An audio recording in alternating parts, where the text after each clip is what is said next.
এই জন্য 7 বছর বয়সে নামাজ ফরজ করেছে। নামাজ কি? নাম আজ, এখন থেকে, এই মুহূর্ত থেকে নাম আজ। আজ মানে এখন, বর্তমান, মুর্শিদের নামটা শুরু করা, এটাই নামাজ। সলাৎ শব্দের অর্থ হইল, এই সলাৎটাকে আমরা আমাদের দেশে নামাজ বলে প্রতিষ্ঠিত করে ফেলছে, আসলে ওইটা না। সলাৎ শব্দের অর্থ হলো সংযোগ স্থাপন করা, পরিবহন, চলা, বাহন আর কি। যেমন ট্রাক বাসে করে যেরকম আমরা চলে যাই এদিক সেদিক, বাহন নাম হলো চলা। তো বাহনটাকে আপনার গুরুর মধ্যে যদি আপনি ডুব দিতে পারেন, আপনার গুরুর মধ্যে দিয়ে আপনি পার হয়ে যাবেন, এটাই সলাৎ। খাজা বাবা ওসমান হারুনির মধ্যে ডুব দিয়েছেন, সলাৎ মেনেছেন। গৌসুল আজম মাইজভান্ডারী আবু সালেহ লাহোরীকে সলাৎ মেনেছেন। লালন সাইজি সিরাজ সাইকি সলাৎ পরিবহন ভাবছেন। ওই যিনি এই সংযোগটা স্থাপন করতে পারবে, পরিবহনটা নির্ধারণ করতে পারবে, যার পরিবহন যেমন হবে সে তেমন ভাবে পার হয়ে যাবে। আপনি যদি গাজরটির সাথে চলেন, গাঁজা খাইতে খাইতে মরবেন। চোরের সাথে চললে চুরি করতে করতে মরবেন। যদি একজন হক্কানি সাধু গুরুর সাথে সম্পর্ক রেখে যদি আপনি মরতে পারেন, তাইলে তিনি আপনাকে বহন করবে। এইটাকেই সলাৎ। আল্লাহ পাক রব্বুল আলামিন আমাদেরকে একটা আমানত দিয়া পাঠাইছেন। এই আমানতটাকে কতটুক রক্ষা করতে পেরেছি, তাই সত্য বললেই সমস্যা, তাদের ভয় নেই, পাকা গুরুর শিষ্যের ভয় নেই, রাইট? তাই আমাদেরকে একজন গুরু ধরে জানতে হবে আসলে আমার দেহের মধ্যে কি আমানত মালিক দিয়ে গেছেন।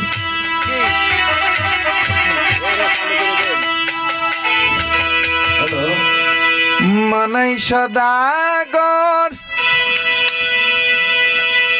ও তুই একবার চিন্তা কর,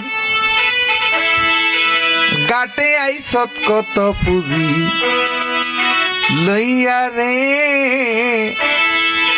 গাটে আইসত কত পুঁজি লইয়া। যারা হারাই ফেলছি তারা তো হারাই ফেলছি। এই জন্য 7 বছর বয়সে নামাজ ফরজ করেছে। নামাজ কি? নাম আজ, এখন থেকে, এই মুহূর্ত থেকে নাম আজ। আজ মানে এখন, বর্তমান, মুর্শিদের নামটা শুরু করা, এটাই নামাজ। সলাৎ শব্দের অর্থ হইল, এই সলাৎটাকে আমরা আমাদের দেশে নামাজ বলে প্রতিষ্ঠিত করে ফেলছে, আসলে ওইটা না। সলাৎ শব্দের অর্থ হলো সংযোগ স্থাপন করা, পরিবহন, চলা, বাহন আর কি। যেমন ট্রাক বাসে করে যেরকম আমরা চলে যাই এদিক সেদিক, বাহন নাম হলো চলা। তো বাহনটাকে আপনার গুরুর মধ্যে যদি আপনি ডুব দিতে পারেন, আপনার গুরুর মধ্যে দিয়ে আপনি পার হয়ে যাবেন, এটাই সলাৎ। খাজা বাবা ওসমান হারুনির মধ্যে ডুব দিয়েছেন, সলাৎ মেনেছেন। গৌসুল আজম মাইজভান্ডারী আবু সালেহ লাহোরীকে সলাৎ মেনেছেন। লালন সাইজি সিরাজ সাইকি সলাৎ পরিবহন ভাবছেন। ওই যিনি এই সংযোগটা স্থাপন করতে পারবে, পরিবহনটা নির্ধারণ করতে পারবে, যার পরিবহন যেমন হবে সে তেমন ভাবে পার হয়ে যাবে। আপনি যদি গাজরটির সাথে চলেন, গাঁজা খাইতে খাইতে মরবেন। চোরের সাথে চললে চুরি করতে করতে মরবেন। যদি একজন হক্কানি সাধু গুরুর সাথে সম্পর্ক রেখে যদি আপনি মরতে পারেন, তাইলে তিনি আপনাকে বহন করবে, এইটাকেই সলাৎ। তাই এই সলার আমাদের দেশে দুধ কইয়া মদ বিক্রি করতেছে, কিছু করার নাই। তো তাই সঠিক গুরু থেকে আপনার জানতে হবে যে আপনার মধ্যে কোন জিনিসটা রক্ষা করলে আপনি আর মরলে ফসবেন না, কোন জিনিসটা আপনার দেহের মধ্যে আছে, যে জিনিসটাকে আপনি রক্ষা করতে পারলে আবাদুল আবাদ কিয়ামত পর্যন্ত আপনার এই দেহ আর মাটি স্পর্শ করবে না। আমাদের এই সুফি গুরুর লাইন যে সত্য, তার দলিল হলো যারা সঠিক গুরুর, ফাঁকা খেলোয়াড়, তাদেরকে মরার পরেও অক্ষত অবস্থায় কবরে পাওয়া যায়, তাদেরকে আর মাটিয়ে খায় না। এটাই প্রমাণ। আর অন্য কোন দলের লোককে কবরের মধ্যে অক্ষত অবস্থা পাওয়া যায় না, অন্য কোন ধর্মের লোককেও পাওয়া যায় না। কিন্তু সাধুগুরু অলি আল্লাহ লাইনের লোকদেরকে আমার রাসূলও এই শিক্ষা দিয়ে গেছেন, এই জন্য অনেক সাহাবার লাশ কবরে পেয়েছেন।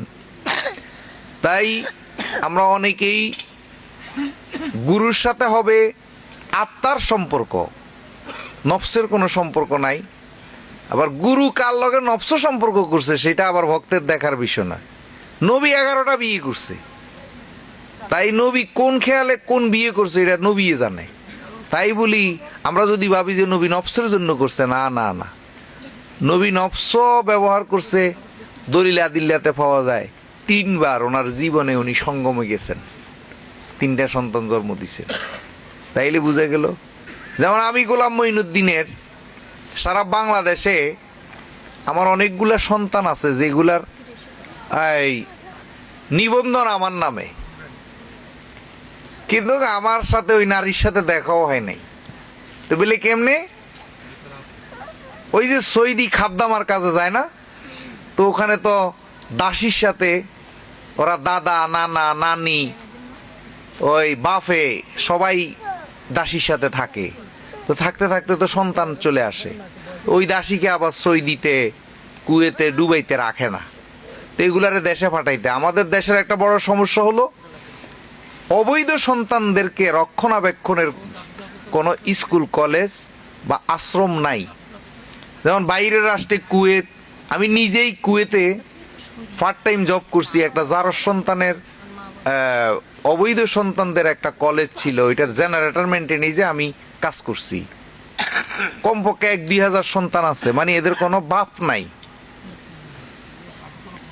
কিন্তু আমাদের দেশে এই আশ্রমটা নাই। তো কাস্টম একজন অফিসার আছে, তো এই মেয়েগুলাকে দেশে পাঠাই দেয়। ফাটাই দেওয়ার পরে এই বাচ্চার নাম বাবার নাম কার হবে? তো তখন ওই কাস্টম অফিসার শামসু সাহেব আমার খুব পরিচিত, তো সে কয় যে মহিউদ্দিন ভাই আপনার নাম তো দয়াল, এই ছেলেটার এই মেয়েটার বাবার নাম তো আর পরিচয় নাই, আপনার নামটা দিয়ে দিই। ওই দিয়ে দেন, বঙ্গবন্ধু যেরকম বীরঙ্গনাদের ফিতা হইছে, তো অসুবিধা কি? তো এইরকম আমার নামে জন্ম নিবন্ধন আছে না হইলেও সারা বাংলাদেশে 20-30টা হইব এরকম সন্তানের, কিন্তু মহিলার সাথে আমার দেখা হয় নাই। তো তাই বলি আমি মরার পরে যদি এটি ব্যক্তি আইয়া কয় যে গোলাম মঈনুদ্দিন 30টা বিয়ে করছে, এটাই ফরজ হইব। কি লেগে জন্ম নিবন্ধনে আমার নাম ফিতা সৈয়দ গোলাম মঈনুদ্দিন? তাই নবী যে 11 খান করছে, ইটা কোনটা কি লেগে করছে এইটার লিয়ে তোমরা গুইরো না, কোনটা দিয়ে কোনটা করছে। তাই কামেল গুরুদের নফসের বাঘ নফস দিয়ে এরা কার সাথে কি করছে এটা বক্তে দেখার বিষয় না। তুমি দেখছো ওই কামেল গুরু নারী লইয়া শুয়ে রইছে, ওই গুরুয়ে জানে আর নারীয়ে জানে এখানে কি হয়েছে। তুমি কিন্তু দেখছো মনে হয় দরজা বন্ধ করছে, তুমি যা করো সেও তা করছে। না না না, সাবধান। তাই যারা রক্ষা করে তারা আলাদা বস্তু, তারা প্রেমিক, বিশ্বপ্রেমিক হবে ওই প্রেমিক। তাই এই কি রক্ষা করলে দেহটা অটল থাকবে, এই দেহ থেকে আনন্দ কমবে না, ওইটা একজন ফাঁকা গুরু, ওই যে লোকটা কইছে ফাঁকা গুরু থেকে শিখতে হবে। এতদিন ফাঁকা আম ফাঁকা কাঁঠাল দেখছি, এখন ফাঁকা গুরু আছে। যাই হোক, তো কথা আর বাড়াইলাম না, কথা হইলো এটাই, কথা না সাজি চেপে যাও, আগুনে ফুটতে হবে। তো এখন যে গানটা নিছি এটা খুব ভালো একটা গান।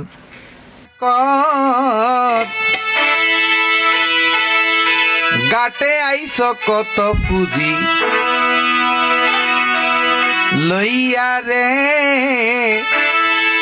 গাটে আইস কত পুঁজি লইয়া। এখন মনে করেন 1 সিঁড়ি বা 2 সিঁড়ি 3 সিঁড়ি পরে আমার সম্পদ আমার নামে থাকবে না, ঠিক না? কিন্তু এই যে আমি একটা মেয়েরে একটা সন্তান রে আমার সন্তান বলে লাইসেন্স দিছি, সে শান্তি পাবে না সারা জীবনের জগতে? সমাজে পরিচয় না দেয় কিন্তু সে লাইসেন্স করতে, ভোটার আইডি করতে, পাসপোর্ট করতে সুবিধা হবে না? তাইলে আমরা এত সংকীর্ণ মনে হবে কেন? একটু দয়াল হই না, একটু সহজ হইলেই তো হয়। কি হয়েছে? একটা মানুষ সারি যাক না। আমাদের সবচেয়ে বড় বিষয় হলো আমরা একজনকে কিভাবে কৌশল করে আটকাই রাখতে পারবো। অনেক বাটফার গুরু আছে বুঝছেন, একটা কথা জানতে গেলে সহজে বুঝাই দেয় না, শুধু ঘুরায় আর শুধু আমরা ও আমারই খাইবো, এটা আনো ওইটা আনো, বাজার করাইবো, এটা করাইবো ওইটা করাইবো, তার বাড়ির ঘাস কাটাইবো। না না, তিনি হইল গুরু যিনি কঠিন জিনিসটাকে সহজ করে দেয়। জীবনে অনেক ধোঁকা খাইছি মিয়া, একটা জিনিস জানতে গেছি, গুরুর গো ঠ্যাং টিপ দিয়ে তেল দিতে দিতে জীবন গেছে। সামান্য একটা কথা পরে গুরু কোন লাগে না, আপনি নিজের ভিতরে চলে আসে। কেন? আল্লাহ তো দেখতেছে যে লোকটা সামান্য একটা কথার লাগে তুই তার এত অত্যাচার করতেছস। আল্লাহ মজলুমের পক্ষে থাকে, জুলুমবাজদের আল্লাহ কখনো পছন্দ করেন না।